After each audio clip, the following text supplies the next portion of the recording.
Good morning, dear students. Today I am going to teach Chapter 3, Part 2 of Fair Play in English Literature. बेटा part 1 में आपने पढ़ा कि जुम्मन शेख और अलगू दो अच्छे दोस्त थे। जुम्मन की आंट ने अपनी प्रॉपर्टी जुम्मन के नाम कर दी थी इस शर्त पर कि वो उसकी देखभाल करेगा। लेकिन कुछ साल बाद जुम्मन और उसकी पत्नी का नेचर चेंज हो जाता है और वो उसे प्रॉपर खाना भी नहीं देते हैं। कुछ दिन तक तो वह अपनी इंसल्ट सहन करती रहती है और फिर पंचायत में जाने का फैसला लेती है।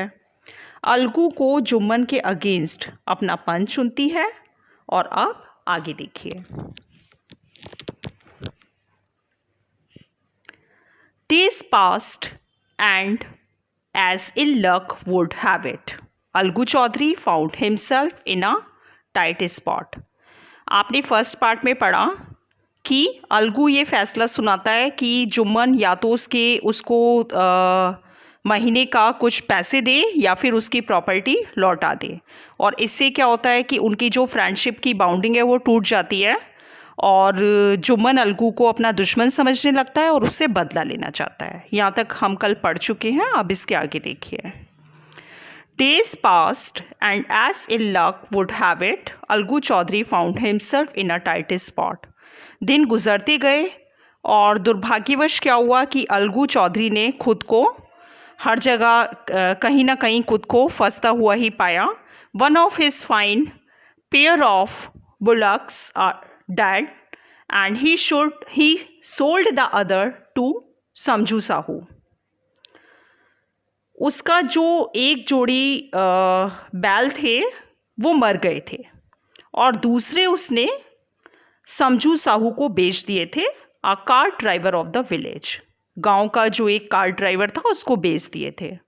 The understanding was that Sahu would pay the price of the bullock in a months time, इस शर्त पर कि साहू उसे 1 महीने के अंदर उनकी कीमत चुकाएगा। It so happened that the bullock died within a month, लेकिन दुर्भाग्यवश क्या हुआ कि 1 महीने के अंदर वे मर गए। Several months after the bullocks death, Algu reminded Sahu of the money he had not yet paid. काफ़ी महीनों बुलक्स के डेथ के बाद काफ़ी महीनों तक तो उसने उससे कुछ नहीं कहा अलगू ने, लेकिन बाद में उसने साहू को याद दिलाया कि उसको जो पैसे देने थे उसके लिए। तो क्या हुआ, वो बहुत गुस्सा हो गया। I can not pay you a penny for the rest beast you sold me, और बोला कि मैं तुम्हें एक कौड़ी तक नहीं दूंगा। He brought us nothing but rain, वो बोला कि सब कुछ तो बर्बाद हो गया, अब क्या कुछ भी नहीं है। आई हैव अ बुलक, मेरे पास एक बैल है। Use it for a month, तुम उसे 1 महीने के लिए इस्तेमाल करो and then return it to me, और फिर मुझे वापस कर देना। No money for the dead bullock, मरे हुए बैलों के लिए कोई पैसा नहीं है मेरे पास। ही सैड एंग्रीली, उसने गुस्से से कहा। Algu decided to refer the case to the panchayat, फिर क्या होता है कि अलगू अपना जो केस है वो पंचायत ले जाने का फैसला करता है। For the second time in a few months, कुछ ही महीनों में दूसरी बार, preparations for holding the panchayat were made and both the parties started meeting people seeking their support. और कुछ ही महीनों में क्या होता है कि दूसरी बार पंचायत आयोजित की जाती है और दोनों ही पार्टी लोगों से मिलना स्टार्ट कर देती है अपने अपने सपोर्ट के लिए। The panchayat was held under the old banyan tree, और बरगद के पेड़ के नीचे पंचायत बैठती है। Algu stood up and said, Algu खड़ा होता है और कहता है, क्या कहता है? The voice of the panch is the voice of God, पंचों की आवाज़ में ही देवता का वास है। Let Sahu nominate the head panch, I will abide by his decision, और साहू को अपना हेड पंच चुनने को बोला जाता है और वो बोलता है कि वो जिसे सुनेगा, वो जो भी बोलेगा वो उसे स्वीकार होगा। Sahu saw his chance and propose the name of Jumman. Sahu देखता है और किसका नाम प्रपोज करता है? जुम्मन का। अलगूज हार्ट सैंक एंड ही टर्न्ड पेल। अब क्या होता है कि अलगू का जो दिल है वो एकदम वो परेशान हो जाता है, डूब जाता है दुख में उसका दिल। But what could he do? लेकिन अब क्या किया जा सकता है? The moment Jumman became head panch. अब वो मोमेंट आया, वो पल आया जब जुम्मन हेड पंच बना। He realized his responsibility as a जज। और उसने एक जज के रूप में अपनी जिम्मेदारियां महसूस की। And dignity of his office. और अपने ऑफिस की डिग्निटी को, उसकी अहमियत को समझा। Could he seated in that high place have his revenge now? क्या अब वो इस ऊंची पोस्ट पर बैठकर बदला लेगा? He thought and thought. उसने सोचा और सोचा। No, he must not allow his personal feelings to come in the way of speaking the truth and doing justice. नहीं, उसको अपनी पर्सनल फीलिंग्स को नहीं लाना है सत्य और न्याय के रास्ते में। Both Algu and Sahu stated their cases. दोनों ने अपने अपने केस रखे। They were cross examined and the case was considered. दोनों से क्रॉस क्वेश्चंस किए गए और केस को बहुत गंभीरता से सुना गया पूरा case. Then Jumman stood up and announced.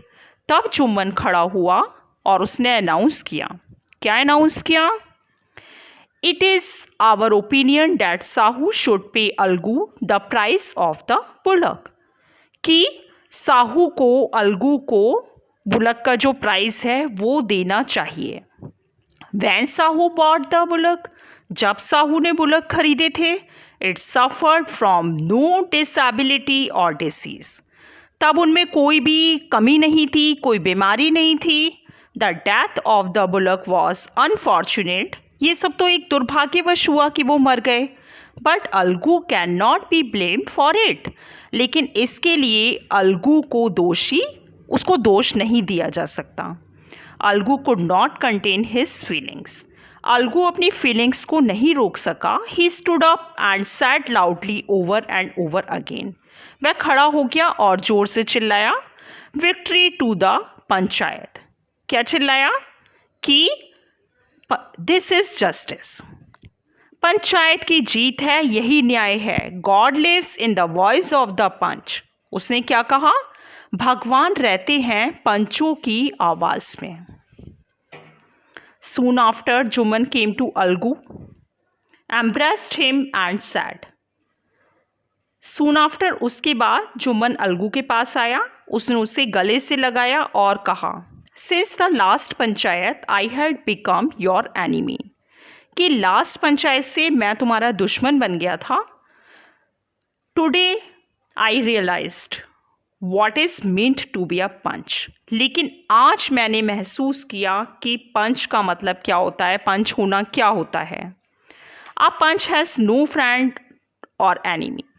एक पंच का कोई मित्र या दुश्मन नहीं होता है। He knows only justice. वह तो केवल न्याय जानता है।